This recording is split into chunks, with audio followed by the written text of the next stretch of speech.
আচ্ছা, তারপরের ফিচারটা হচ্ছে কিওয়ার্ড গ্যাপ। ওইটার নাম কি? Keyword gap.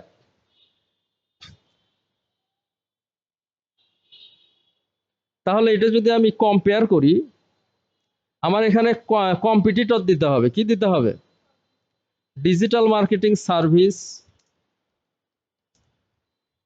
ইউএসএ। আমি 3টা কম্পিটিটর আমি লিস্ট করব, তাই না? আচ্ছা, থ্রাইভ এজেন্সি এটা একটা লিস্ট করব।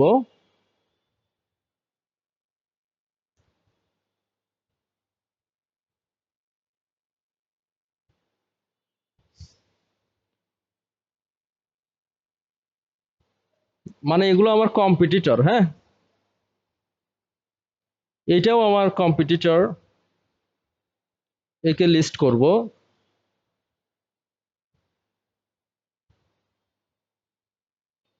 এই কম্পিটিটরকেও আমি লিস্ট করব। করার পরে আমি যদি কম্পেয়ার করি, তাহলে আমার কিওয়ার্ড গুলোর মধ্যে আমি কোনো গ্যাপ রাখছি কিনা, বা আমি রাইট কিওয়ার্ড নিছি কিনা, বা আমার নতুন আরো কোনো কিওয়ার্ড টার্গেট করা পড়বে কিনা, সেটা আমি দেখতে পারবো। দেখো, এই যে টপ অপরচুনিটি, মানে এই কিওয়ার্ড গুলোর আমার দেখা যাচ্ছে অপরচুনিটি খুব ভালো।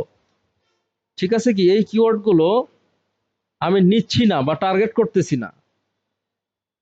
ঠিক আছে কি? এই যে টপ অপরচুনিটি।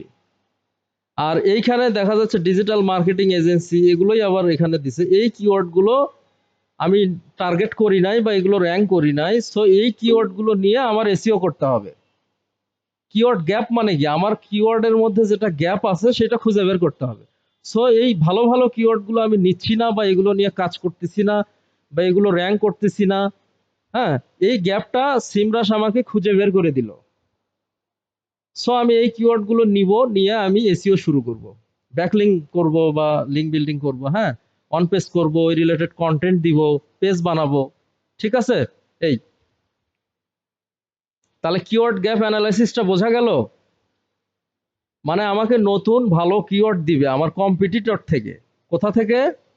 আমার কম্পিটিটর থেকে আমার ভালো ভালো কিছু কিওয়ার্ড বা আমার গ্যাপ গুলো খুঁজে বের করে দিয়ে সে নতুন ভাবে সোর্স করবে, সেগুলো নিয়ে আমার এসইও করতে হবে।